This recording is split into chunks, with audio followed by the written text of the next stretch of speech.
alunos, dando continuidade à aula anterior, onde nós vimos os comandos de decisão if e switch case, que são aqueles que vão nos permitir dar os desvios condicionais dentro dos nossos programas.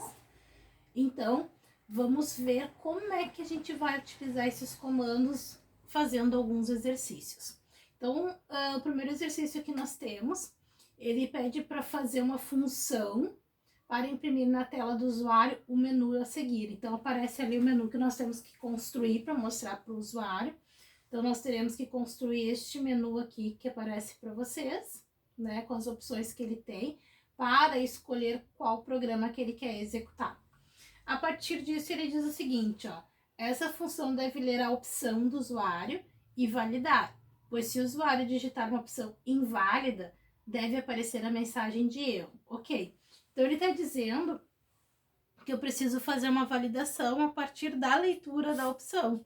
Ou seja, se o usuário digitar qualquer valor que não esteja dentro das opções do menu, que seria 1 e 2, né? Então, ele teria que gerar uma mensagem de erro. Caso contrário, ele apenas finalizaria o nosso algoritmo, porque nós estamos apenas construindo uma função a princípio para gerar o menu na tela, validar essa opção do usuário.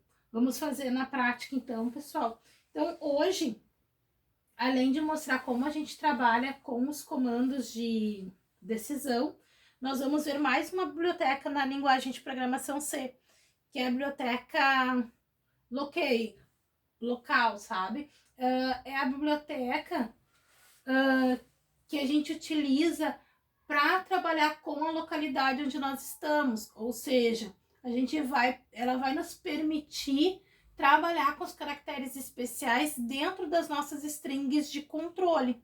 Então, nós vamos ir fazer a importação dessa biblioteca e ver como a gente utiliza a mesma, tá? Então, primeiro passo, abri lá o meu Dev C++, fui lá em File, New Source File e abri o meu arquivo para iniciar o meu programa para construir a função do exercício 1. A partir daí, então, vou importar a biblioteca padrão para entrada e saída de dados, que é a biblioteca include stdio.h, então sustenido, include, sempre letra minúscula, tá, pessoal? Não esqueçam, include stdio.h. Essa biblioteca, ela vai nos permitir trabalhar, então, com as funções printf, scanf para entrada e saída de dados a princípio, tá? Depois, a biblioteca padrão include stdlib.h, que é a biblioteca que nos permite trabalhar com a função system para dar a parada de tela, para mudar a cor da fonte, do nosso prompt de comando, a cor do plano de fundo, né? Então, utilizamos a função sys. Também nos permite dar uma limpada de tela, que eu vou mostrar para vocês também nas nossas aulas.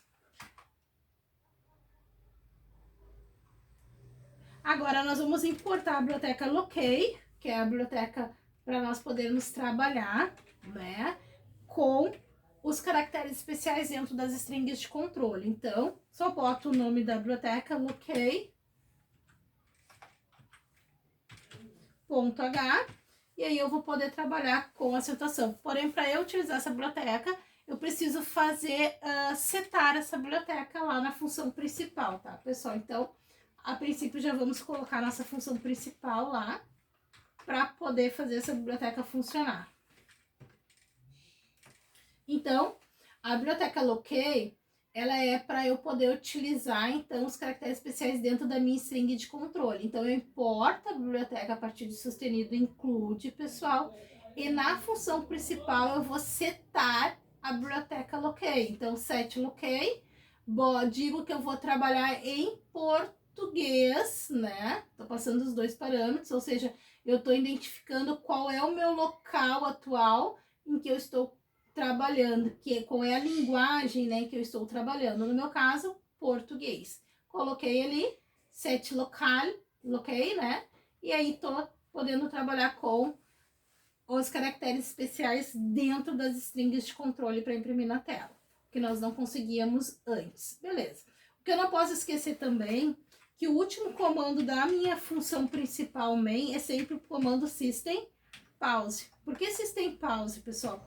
Porque é ele que dá aquela parada de tela para eu poder verificar os meus resultados finais, tá? Então, é o nosso último comando, system pause, tá lá. Então, a gente precisa criar, pessoal, uma função para gerar aquele menuzinho na tela. Então, eu vou colocar o nome da minha função, vai ser do tipo void, porque ela não vai me retornar nada. Eu vou chamar ela de menu e ela também, ela é uma função que não recebe nada por parâmetro. Então, é uma função sem retorno e sem passagem de parâmetro. E esse é o protótipo da minha função menu. Agora, eu vou desenvolver essa função menu, vou copiar, ó, e vou começar o desenvolvimento da função abaixo da função main. E o corpo da função tem que ser delimitado por chaves, tá lá? Quando eu quiser executar essa função, eu tenho que chamar ela dentro da função principal. No caso, a minha função main chama ela para sua execução. Lembrando que a função são pequenos programas dentro de um programa maior que só são executados a partir dessa chamada na função principal, na função executável, que é a função main. Lembrando que ela só existe enquanto ela está em execução. Não está em execução, ela não existe mais, tá, pessoal? Não esqueçam disso. Então, para a gente não perder muito tempo, eu já criei um bloco de comandos para que a gente possa fazer. Essa função vai ler um valor, que vai ser a opção do usuário, então eu vou precisar de uma variável para fazer essa leitura, que vai referenciar o endereçamento de memória onde a informação vai ficar alocada para ser utilizada posteriormente, né? Lembrem-se disso. E aí, então, eu já tenho aqui o meu códigozinho que eu preciso. Então, a partir do printf, pessoal, eu vou imprimir na tela o meu menu, né? Lembre-se sempre disso, a partir do printf eu disparo para a tela as informações, porque é o nosso comando de saída. Então, o que que eu fiz, ó? Eu trabalhei com a biblioteca Lookay, que me permite trabalhar em português dentro da string de controle, trabalhar com os caracteres especiais. Você tem que ter um cuidado, pessoal, com essa biblioteca, porque dependendo da arquitetura da máquina, talvez ela não funcione, tá? Mas na grande maioria ela funciona. Então, já estou trabalhando com os meus caracteres especiais. Olha lá, o printf dispara para a tela a mensagem menu de opções. Lembrem-se sempre, a minha string de controle é delimitada por aspas duplas, ó. E tudo que eu quero disparar para a tela fica delimitado por essas aspas, dentro dessa string de controle. Então, /n dá quebras de linha e /t vão dar tabulações. Como eu quero deixar centralizado, conforme está lá no nosso exercício, né? Eu dou as tabulações. Ponto e vírgula ao final de todo o printf, vocês não podem esquecer disso. Depois, printf, disparo para a tela, ó. Programa 1, verifica se o número é par ou ímpar, ponto e vírgula ao final da string de controle, no final do printf, né, e dentro da string de controle tudo que eu quero imprimir na tela, conforme eu mostrava a imagem no exercício. Printf, dispara para a tela, dá uma tabulação, programa 2, verifica se os números são diferentes ou se apresenta /n e /t. O que aconteceu aqui, pessoal? Porque ele vai chegar até aqui para mostrar na tela, depois ele não mostra mais, porque a minha tela é pequena. Então, o que eu fiz? Eu dei uma quebra de linha e uma tabulação, para na próxima linha, então, ele continuar. Alguma igualdade, finalizo o meu printf com ponto e vírgula, tá? Então, isso aqui é só para eu deixar bonitinho como estava lá no meu exercício, como era solicitado no exercício. Printf, pergunto, qual a sua opção entre 1 e 2? Ah, então agora eu tô pedindo para o usuário qual a opção dele, certo?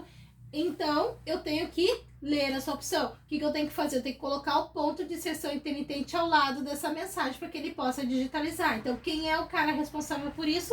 O meu comando de entrada scanf. O scanf eu tenho que lembrar qual é a sintaxe dele, né? Eu sempre digo qual é o tipo primitivo da informação que eu estou recebendo do mundo externo. Ou seja, qual é o código de controle que representa esse tipo primitivo? Eu declarei a minha variável OP para receber essa informação e armazenar em memória para ser utilizada posteriormente.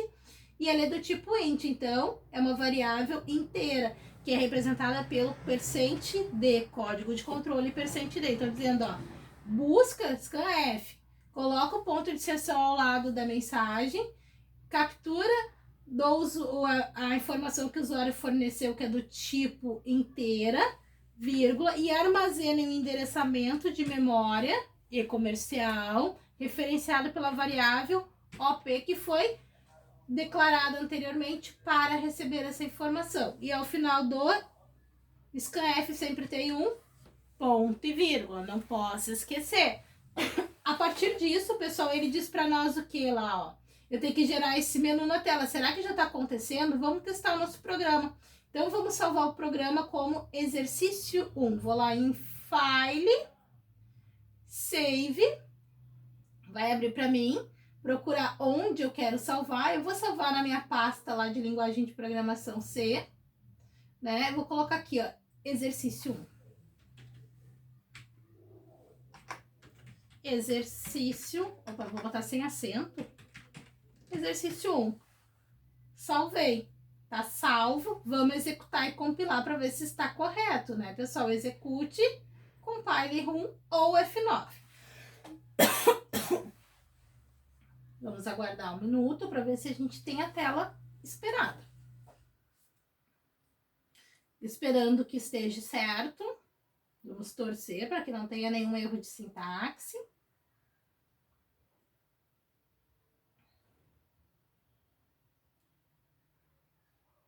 E o que aconteceu, pessoal? Eu desenvolvi a função. Opa, mas não apareceu ali. Mas, professora, a senhora esqueceu que não adianta só desenvolver a função, porque ela só pode ser executada se a senhora chamar ela na função principal, que é a função main. Ela foi chamada na função principal? Não. Então, ela não vai mostrar nada. O que eu tenho que fazer? Chamar ela. É uma função sem retorno e sem passagem de parâmetros. Então, o que eu faço? Eu só chamo ela pelo nome. Menu. Chamei a função, abro, fecho parênteses, porque ela não recebe nada por parâmetros, e ponto e vírgula. Agora vai funcionar se eu mandar executar e compilar? Vamos lá. Execute, compile RUM. Agora sim. Agora a minha função pode executar, porque eu estou chamando ela na função principal. Prestem atenção agora. Vamos torcer para que agora esteja tudo correto.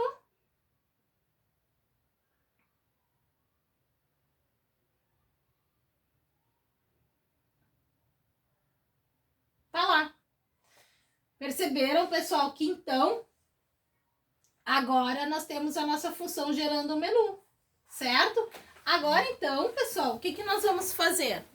Agora nós vamos então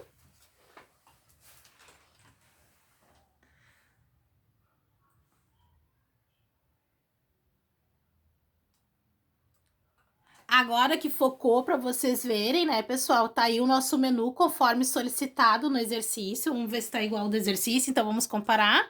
Esse é o nosso menu do nosso programa. E o menu do nosso exercício é esse aqui. Tá exatamente igual. Perfeito, então, pessoal. O que nós temos que fazer agora? Fazer a validação. O que ele diz para nós? Ó? Essa função deve ler a opção do usuário e validar, pois se o usuário digitar uma opção inválida, deve aparecer a mensagem de erro. Opa! Então, eu tenho uma condição a ser tratada dentro dessa função. E aí, eu preciso de um comando de decisão, né, pessoal? Então, vamos fazer essa condição. Então, o que acontece? Vamos verificar, então.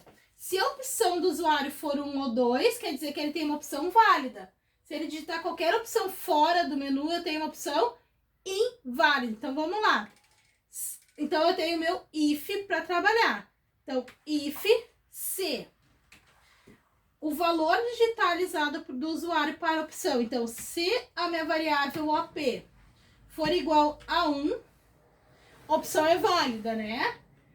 Ou pipe, ou a opção digitalizada pelo usuário for igual a 2, é uma opção válida, certo? 1 e 2, ok. Caso contrário, a opção é inválida. Então, pessoal, olha só.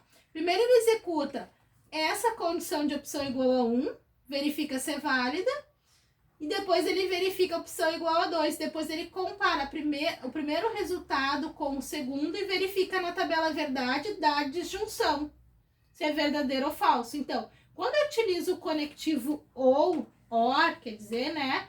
Quando eu vou utilizar, então, o meu or, que é meu conectivo ou, eu estou dizendo que basta que uma das condições testadas seja verdadeira para eu obter a verdade. E eu só obtenho a falsidade quando todas elas forem falsas. Então, se uma dessas condições for verdadeira, quer dizer que a opção que o usuário digitou é verdadeira. Então, printf, vou botar aqui, ó, contra barra n, contra barra n, contra barra t. Opção correta. Vou digitar isso para o usuário lá. Estou mandando para a tela dele. Quer dizer que a opção dele está certa.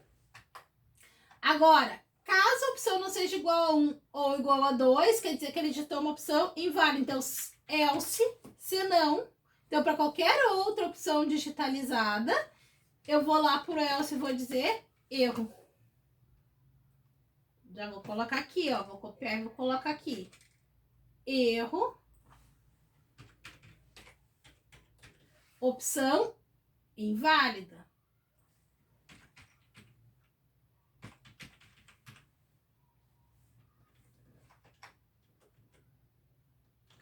Aqui eu vou colocar a opção válida para ficar melhor, né, pessoal? Opção válida. Tá aí. E finalizou a nossa função. Agora eu já tenho a condicional validando a opção do meu usuário. Vamos ver isso acontecendo? Então vamos lá, ó. F9, para nós ver ele compilando e executando.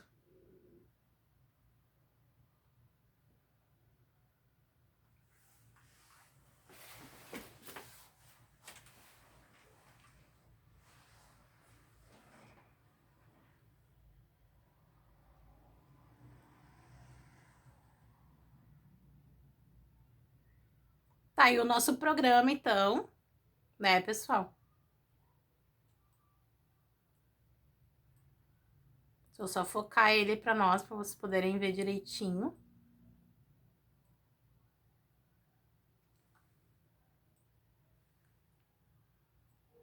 Foi.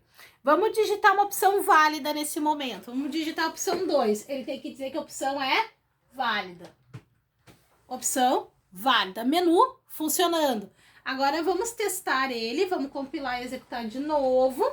E vamos testar uma opção não existente no menu. Vamos ver o que acontece.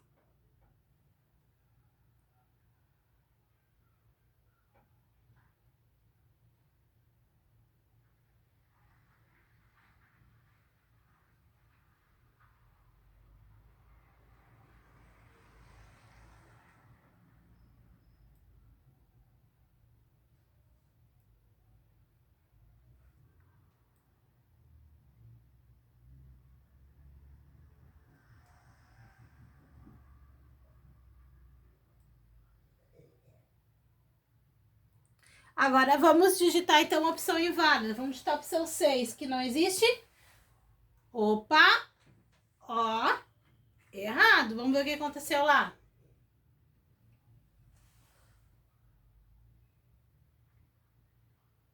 Ah, sabe o que aconteceu, pessoal? O operador de igualdade para nós é 2 sinais de igual. Por quê? Porque igualdade para nós é uma atribuição, professora. Não esqueça disso. Vamos lá. Quem trabalha com lógica e programação acontece isso. Então, sinal de igualdade na linguagem de programação C é 2 sinais de iguais, um após o outro, né? Vamos relembrar isso. Vamos lá.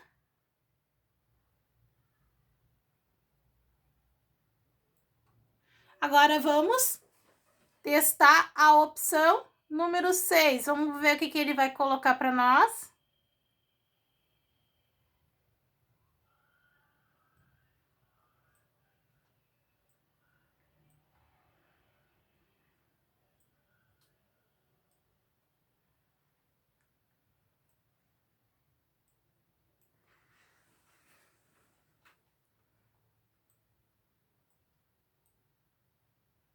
Ah, agora foi. Opção 6, vamos lá?